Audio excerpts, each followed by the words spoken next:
flat on the gas. This is nice, however, like on the not too fast car, where you can go really flat on the gas. Woo! Occasionally it's good to lap something else than very extreme or very track prepped, but something very simple, but should be quite efficient, I think. So it's 328, you said?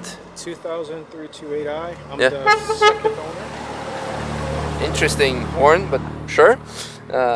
Yeah, 328i with a couple of mods for the truck. Yes.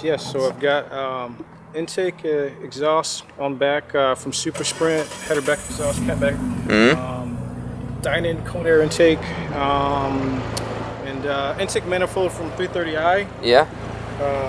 ST coilovers, some upgraded brakes, EBC pads, Brembo rotors, some camber in there to get it a little more aggressive. Quite big tires. Yeah. 245s on the front. Yeah, so those 18s. Those are from the ZHP, the 330i ZHP. Okay. Yeah. Wow. All right. So and the rear is also the same. Rear is the same. 245. Setup. It's got an LSD in there and a little bit more aggressive gearing. So that should be good.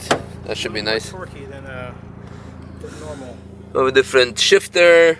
IRP out of Berlin, I think. Yeah. Nice. Yeah, and an aluminum clutch pedal. So I don't know if you've rode that before on E46, but yeah, it makes a difference. All right.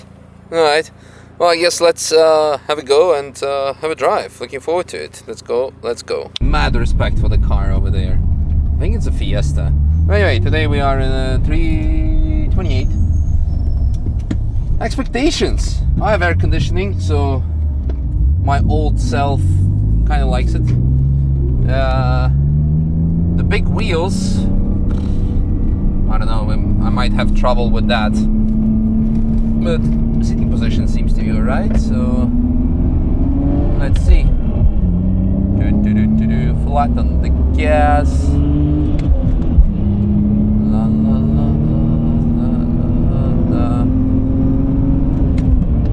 Big wide body, E46 ahead of us. The steering feels very light, very GT-ish. The GT3 RS behind us as well flashing. I think it's the front of the E46. They probably want to do a tandem lap. The brakes are nice. Did I say something nice about EBC? The yellow stuff? For this car it should be alright. Yeah, the wheels feel quite heavy. But yeah, the rotation is a bit on the slow side, but hey, could have been much worse, of course. So good, bit of curb. Looks serious. Lots of that was a big exhaust flame, so it could be that the car is supercharged or turbocharged.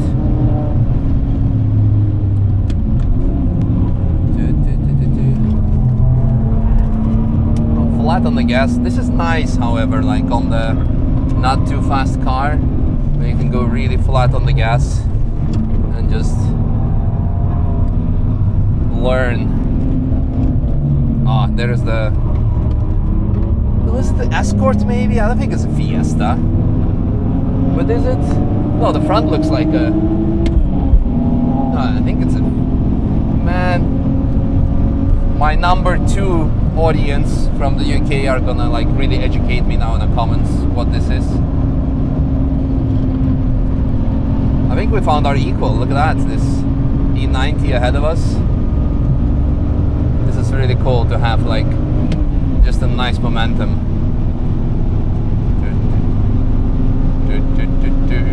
Can we pass? We can pass.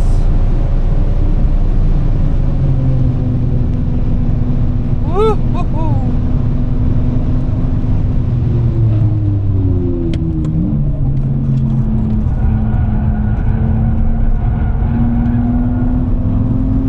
Not too bad, with the exception of typical EBC pedal falling through in Schwedenkreuz, but we had barely enough stopping power. Some big gunner is behind us. I forgot to turn the lights for you guys. have still brakes? Yes, some, not too bad.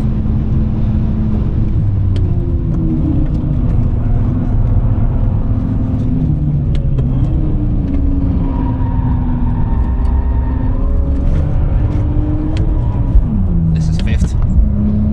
Messed up the momentum. The Mingan can pass. But it's nice maybe drawing fast car slow as well. No, slow car fast.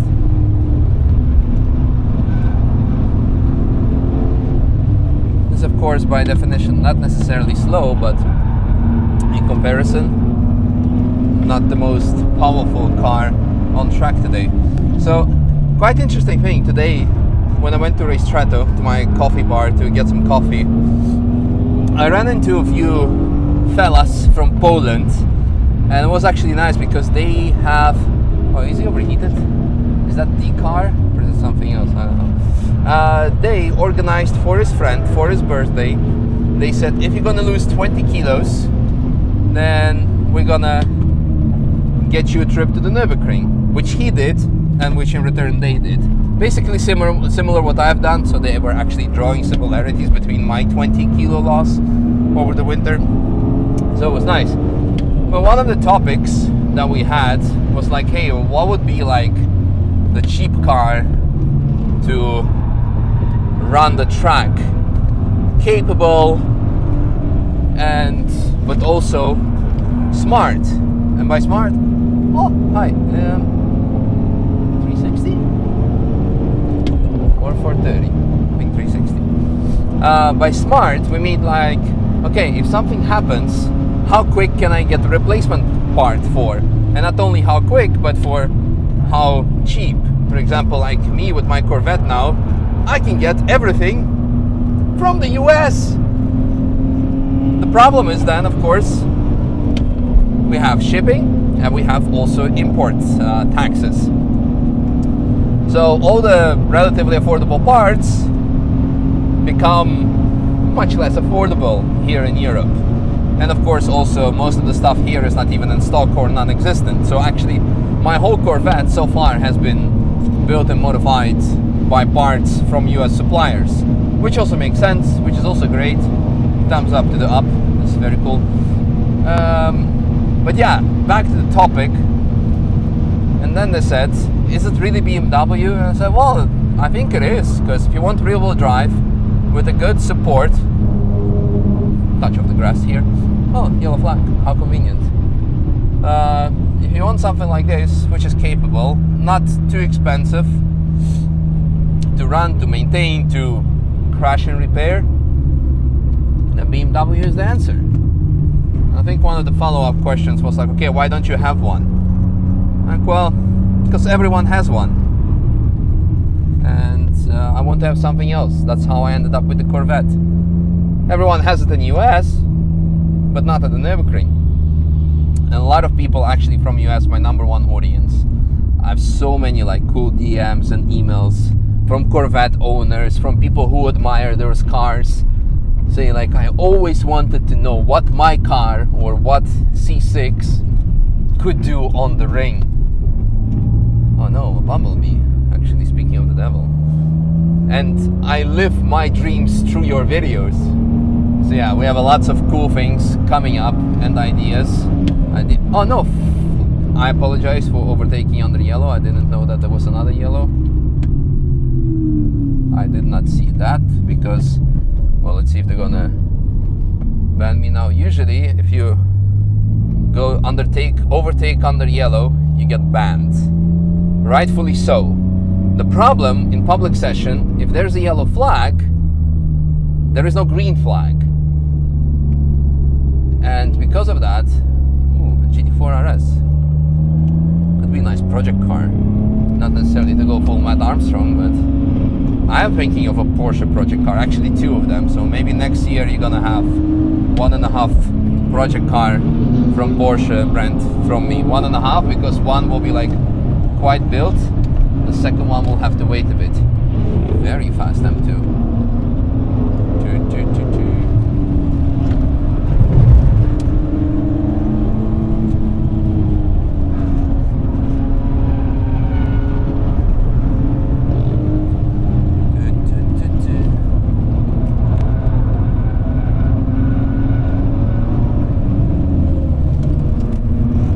gets interesting, so I'm quiet and just start to drive the car a bit more enjoyably. Those big wheels are kind of frustrating, but yeah, it is what it is.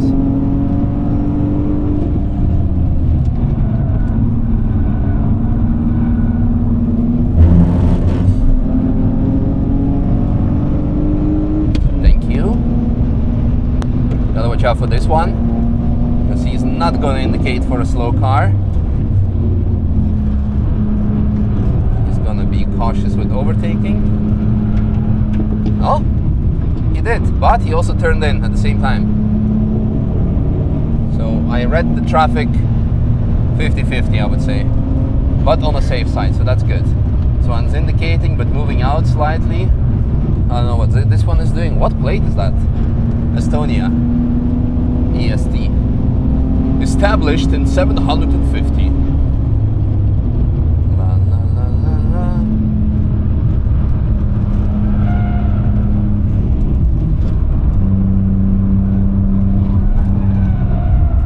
Woo!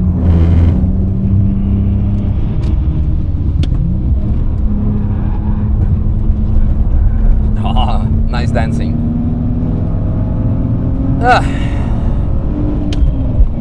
So the good thing is that there, when I went on the curb, I saw it happen way beforehand, and you're like, yeah, okay, you can go on the brakes mid-corner, understeer. Ooh, that was almost flat out through this whole corner. Forgot that maybe I should lift. Come with me if you want to lift. Not that kind of lift. ADHD brain. Fantastic. The good thing is, you saw it like, okay, the trajectory might be not ideal because the corner entry and therefore the exit were suboptimal. So like, you know what? We can take the curb because the speeds we're doing are not that high. We just carry momentum through there. Suspension is soft. The wheels are big and strong. So it was all good. So that's the advantage of running a not so fast car, and a great challenge to keep the momentum. So the second half of the track was very nice. So yeah, what am I doing? I'm giving you the outro. I think he's gonna be like, you overtook under yellow and you're not allowed.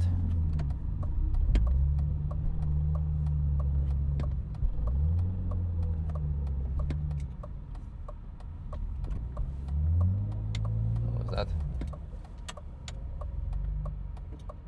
maybe not so much, or maybe they realized the mistake. Did I actually finish my story? Something? Ah, yeah, no, I didn't finish my story because I saw the crash of the GT4 RS. Maybe I did finish, but in case I did not finish, the problem why I overtook under yellow is because in TF, in public sessions Nürburgring, when there is a yellow flag, there is no green flag, unlike in racing. This is not racing, and track days, this is not a track day either. So the only thing you can do is just pass the accident and assume that 95% of the time that's it, you can go again because there is no green flag. Is it confusing, weird? Well, it did create now confusion for me and probably other drivers as well. When you see a crash, you pass it, you're like, oh, okay, well, I passed the crash, I can go on the gas, and then you come out of the blind corner and there's a marshal standing, you're like, sorry, or worse, not sorry, creates dangerous situation. You go on the brake, car behind you goes on the brake, car behind that car doesn't go on the brake enough, early enough, and there's a crash and a traffic jam. So, just my 2 cents. But regarding this car, really enjoyed it, especially when you have a lot of traffic. For a beginner driver, it could be, of course, not ideal because you're like uncomfortable to get along with the traffic, but once you start comfortably pushing it, it becomes super nice.